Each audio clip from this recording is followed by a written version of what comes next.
Hubo un momento en la historia en que la eternidad tenía un precio. No metafóricamente, no simbólicamente, literalmente. El perdón se podía comprar, el castigo se podía reducir, y la salvación, antes enmarcada como gracia divina, empezó a parecerse a una transacción. No era un rumor ni una herejía, era una política oficial, predicada desde los púlpitos, registrada en libros de contabilidad e impuesta por la institución más poderosa de Europa. Durante un tiempo, el cielo funcionó con recibos. No se trataba de un abuso marginal al margen de la fe. Era un sistema, cuidadosamente construido, ampliamente aceptado y extraordinariamente rentable. Si alguna vez hubo pruebas de que los mercados pueden invadir cualquier cosa, incluso el más allá, esta era la prueba. Nada expresa la verdad eterna como los precios variables. Bienvenidos a El Historiador Financiero, donde el dinero, el poder y la historia colisionan. Y nada es tan simple como parece. Para entender cómo las indulgencias se convirtieron en un mercado, primero hay que comprender la posición que ocupaba la Iglesia medieval en Europa. No era solo una entidad religiosa. Era una estructura de poder transnacional que operaba en reinos fragmentados, estados débiles y guerras constantes.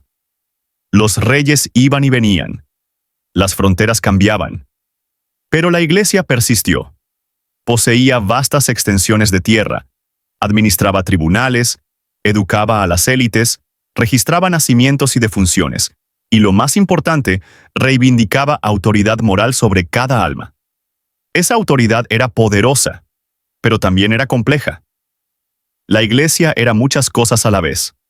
Era una guía espiritual, una fuerza política, una institución legal y, en muchos lugares, la única red de seguridad que tenía la gente.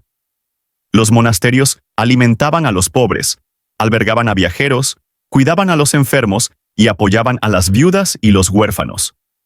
Mucho antes de que existieran los estados de bienestar modernos, las instituciones religiosas absorbían los costes sociales que nadie más podía. La caridad era real, visible y a menudo salvadora. Pero la caridad no era lo que encarecía a la Iglesia. La Iglesia no existía en abstracto. Construía catedrales que rivalizaban con el mismísimo cielo. Financiaba cruzadas. Mantenía burocracias que se extendían desde Roma hasta los confines de la cristiandad. Negociaba con reyes, financiaba la diplomacia, imponía doctrinas y proyectaba autoridad por todo un continente. Y a diferencia de los estados modernos, no contaba con un sistema tributario permanente respaldado por la policía o ejércitos de contables. No podía simplemente aumentar los impuestos sobre la renta o emitir bonos. Necesitaba fuentes de ingresos que se sintieran legítimas, voluntarias y espiritualmente justificadas, a una escala mucho mayor que la caridad local. Así que hizo lo que toda institución duradera eventualmente hace cuando se enfrenta a presiones financieras: monetizar lo que controlaba. La Iglesia controlaba el acceso a la salvación, o al menos el marco a través del cual se entendía esta. La teología medieval sostenía que el pecado creaba una forma de deuda espiritual. Incluso después del perdón, el castigo persistía, ya fuera en la tierra o en el purgatorio. Esta no era una doctrina marginal, era una creencia generalizada, profundamente internalizada por una población que vivía cerca de la muerte y se tomaba en serio el más allá. Originalmente, las indulgencias no tenían que ver con el dinero. Estaban vinculadas a actos de devoción, peregrinaciones, oraciones, obras de caridad. La lógica era simple: demostrar arrepentimiento mediante el sacrificio, y la Iglesia reconocería ese esfuerzo espiritualmente. Pero con el tiempo, algo cambió. Los actos de devoción se estandarizaron, el sacrificio se cuantificó, y finalmente, el dinero reemplazó al esfuerzo. El efectivo era más fácil que la peregrinación, más rápido que la penitencia, más escalable que la oración. Lo que comenzó como disciplina moral se transformó lentamente en liquidez. A finales de la Edad Media, las indulgencias se podían comprar directamente. Los predicadores viajaban de pueblo en pueblo ofreciendo reducciones en el castigo espiritual a cambio de un pago. Y no se trataba de un precio fijo, era un mercado. Las tarifas variaban según el pecado, el estatus y la urgencia. Un pago modesto, a menudo el equivalente al salario de un día, podía prometer alivio por ofensas menores. Se alentaban sumas mayores por pecados más graves, absoluciones más rápidas o indulgencias aplicadas a las almas de seres queridos que ya se creía que sufrían en el purgatorio. Se instaba a los compradores más adinerados a dar más, no porque la gracia costara más, sino porque podían permitírselo. En términos modernos, se trataba de una segmentación del mercado, siglos antes de que existiera la frase. El mensaje era claro y emotivo. ¿Para qué sufrir en el purgatorio cuando el alivio estaba disponible ahora? ¿Por qué dejar a padres, cónyuges o hijos atrapados en el más allá cuando una contribución podía ayudarlos a ascender? La oferta no se presentaba como avaricia, se presentó como misericordia, con un precio conveniente. El miedo se convirtió en una fuente de ingresos. Este sistema escaló con notable eficiencia. Las indulgencias no requerían ningún mecanismo de ejecución más allá de la creencia. No había necesidad de verificar los resultados. No había forma de auditar la otra vida. La confianza lo hacía todo. La Iglesia no necesitaba perseguir a los deudores ni amenazar con castigos. La gente hacía fila voluntariamente, impulsada por la culpa, la ansiedad y la esperanza.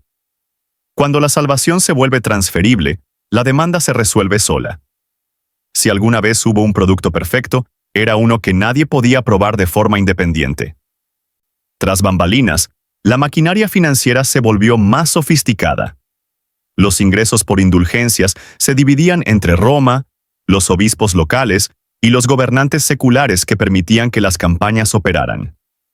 Todos recibían una parte.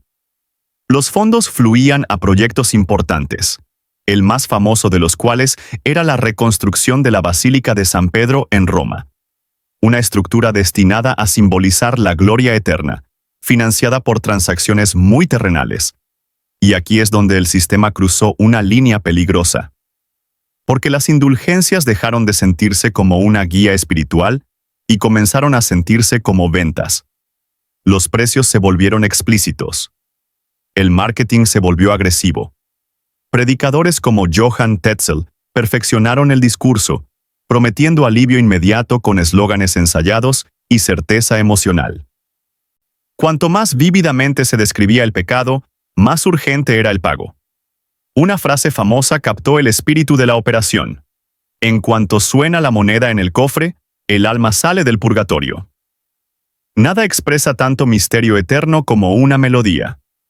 Cuando el perdón se vuelve escalable, el abuso se vuelve inevitable. Quienes contribuían a este sistema no eran élites que participaban en juegos financieros abstractos. Eran campesinos, trabajadores, familias que vivían al límite. Para ellos, las indulgencias no eran teología, eran protección. Un seguro contra el sufrimiento eterno. Y cuando los sistemas venden protección, ganan influencia, pero también asumen riesgos. Porque una vez que la creencia empieza a comportarse como un mercado, la gente empieza a notar los precios, empiezan a comparar, empiezan a cuestionar, empiezan a preguntarse si la gracia debería fluctuar con los ingresos. Y silenciosamente, casi invisiblemente al principio, la confianza empieza a erosionarse. No porque la gente haya perdido la fe en Dios, sino porque empezaron a sospechar de la institución que gestionaba el acceso a Él. La Iglesia había resuelto su problema financiero, pero había creado algo mucho más peligroso, un desequilibrio moral que el dinero no podía corregir. Una vez que la Iglesia convirtió la salvación en una transacción, no colapsó de inmediato. Durante un tiempo, el sistema funcionó exactamente como estaba previsto. El dinero fluía, se financiaban proyectos. La autoridad parecía intacta. La mayoría de la gente no cuestionaba la idea de las indulgencias de plano, porque los sistemas de creencias no se desmoronan de la noche a la mañana.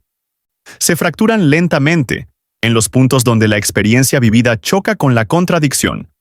El problema no era solo teológico, era estructural. Las indulgencias crearon un mercado donde la desigualdad ya no era meramente social o económica, sino eterna. Los pecadores ricos podían comprar alivio. A los pobres les quedaban la oración, el miedo y la paciencia. La gracia, antes considerada universal, ahora se comportaba como un producto escalonado. Y los mercados son muy buenos para revelar verdades incómodas. Una vez que existen los precios, la comparación surge. Una vez que se hace la comparación, se cuestiona la legitimidad. El punto de quiebre no vino de Roma. Vino de los márgenes del sistema, donde la transacción se percibía como más explotadora y la justificación más débil. En 1517, un monje alemán llamado Martín Lutero reaccionó no como revolucionario, sino como auditor. Sus objeciones fueron limitadas al principio. No cuestionó la existencia del pecado, el purgatorio ni la fe misma. Cuestionó el mecanismo. Cuestionó si la Iglesia tenía la autoridad para vender reducciones de castigo y si el dinero podía sustituir significativamente el arrepentimiento. Las 95 tesis de Lutero no eran un manifiesto, eran una lista de discrepancias. Un catálogo sistemático de donde las cifras ya no tenían sentido. Lo que hacía a las indulgencias singularmente peligrosas era su visibilidad. A diferencia de los complejos debates teológicos, las indulgencias venían con recibos, precios y argumentos de venta. Eran públicas, tangibles, fáciles de entender. Cuando Lutero las criticó, la gente no necesitaba una educación avanzada para comprender el problema. Ya lo sentían en sus bolsillos. La respuesta de Roma no fue una reforma, fue una defensa, porque para entonces las indulgencias no eran solo una práctica espiritual. Estaban arraigadas en la arquitectura financiera de la Iglesia. Demasiados proyectos dependían de los ingresos. Demasiadas alianzas se forjaban en el flujo de fondos. Demasiados intereses poderosos se beneficiaban de mantener el sistema intacto. Admitir un error no era solo un riesgo moral, era una catástrofe para el balance general. Así que la institución redobló sus esfuerzos. Y esa decisión cambió a Europa. Una vez que la creencia se fracturaba, no podía ser contenida. Las imprentas amplificaban las críticas más rápido de lo que la autoridad podía reprimirlas. Los gobernantes locales, ya resentidos con la influencia papal y deseosos de retener la riqueza dentro de sus territorios, encontraron ventaja política en separarse de Roma. Lo que comenzó como una disputa sobre indulgencias se convirtió en una reorganización del poder a gran escala. La reforma no fue solo un cisma religioso, fue financiero. El dinero dejó de fluir hacia Roma. Se confiscaron tierras. Se redistribuyeron los bienes de la Iglesia. Surgieron nuevas instituciones, alineadas con la autoridad local en lugar de con la moral centralizada. Control. Fe descentralizada. Autoridad fragmentada. Y el monopolio de la salvación se derrumbó. Las indulgencias no desaparecieron porque fueran inmorales. Desaparecieron porque no lograron mantener la confianza. Una vez que la gente dejó de creer que el sistema era justo, su modelo de ingresos colapsó. Y cuando un sistema monetiza la creencia, la confianza es el único activo que realmente importa. Aquí es donde la historia deja de ser sobre el cristianismo medieval y comienza a volverse incómodamente moderna. Porque las indulgencias no eran únicas. Fueron un ejemplo temprano de algo que vemos repetidamente. Instituciones que venden alivio en lugar de resolver problemas subyacentes. Monetizando el miedo en lugar de reducirlo. Ofreciendo absolución simbólica en lugar de cambio estructural. Cuando la ansiedad se vuelve rentable, hay pocos incentivos para eliminar su origen. Hoy en día, la salvación no se vende en las iglesias. Pero la tranquilidad se vende en todas partes. Comisiones de cumplimiento, primas de conveniencia, consumo basado en la culpa, productos financieros diseñados no para generar riqueza real, sino para aliviar el malestar psicológico. Sistemas que cobran por el permiso para sentirse seguros, responsables o protegidos. El lenguaje ha cambiado. Los incentivos, no.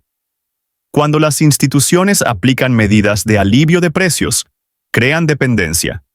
Cuando crean dependencia, ganan influencia. Y cuando la influencia reemplaza a la legitimidad, la estabilidad se vuelve temporal. La crisis de la indulgencia enseña una lección que va mucho más allá de la religión. Los mercados son herramientas poderosas, pero instrumentos poco precisos. Asignan recursos eficientemente, pero no comprenden el significado. Cuando los mercados invaden espacios construidos sobre la confianza, la identidad o la moralidad, no solo extraen valor, sino que transforman el comportamiento. La fe se volvió transaccional, la autoridad se volvió condicional. Y una vez que eso sucedió, el sistema no pudo repararse con mejores mensajes ni una aplicación más estricta. El daño no fue procedimental, fue filosófico. La Iglesia intentó solucionar el problema prohibiendo los abusos, aclarando la doctrina y reformando las prácticas. Pero para entonces, la idea central ya se había difundido. Si la salvación podía tener precio, podía cuestionarse. Y una vez cuestionada, ya no podía exigir una obediencia incondicional. Esa es la verdad más profunda que dejan tras de sí las indulgencias. El poder depende de la legitimidad más que de la fuerza. El dinero puede amplificar la autoridad, pero no puede reemplazarla. Cuando las instituciones intercambian confianza por liquidez, ganan estabilidad a corto plazo y fragilidad a largo plazo. Y cuando los sistemas de creencias se fracturan, no colapsan de forma natural. Se fragmentan, evolucionan y transforman el mundo de forma impredecible. Europa no solo cambió su teología después de las indulgencias, cambió su relación con la autoridad, la rendición de cuentas y la conciencia individual. Las repercusiones alcanzaron la política, las finanzas y, finalmente, el propio Estado moderno. La salvación se volvió personal. El poder se volvió disputado. Y el dinero perdió su derecho a lo sagrado. La historia no se repite, pero deja patrones atrás. Siempre que una institución vende alivio moral, en lugar de ganarse la confianza, se arriesga a la misma suerte. Cuando la tranquilidad tiene precio, la desigualdad la sigue. Cuando la creencia se convierte en un mercado, la legitimidad se vuelve frágil. Y cuando la legitimidad se quiebra, ningún ingreso puede recuperarla. La crisis de la indulgencia no se trataba del cielo. Se trataba de lo que sucede cuando el dinero entra en lugares que nunca se supuso que debía gobernar. Si esto te dio una nueva perspectiva, suscríbete. La historia tiene las respuestas. Te mostraré dónde buscar.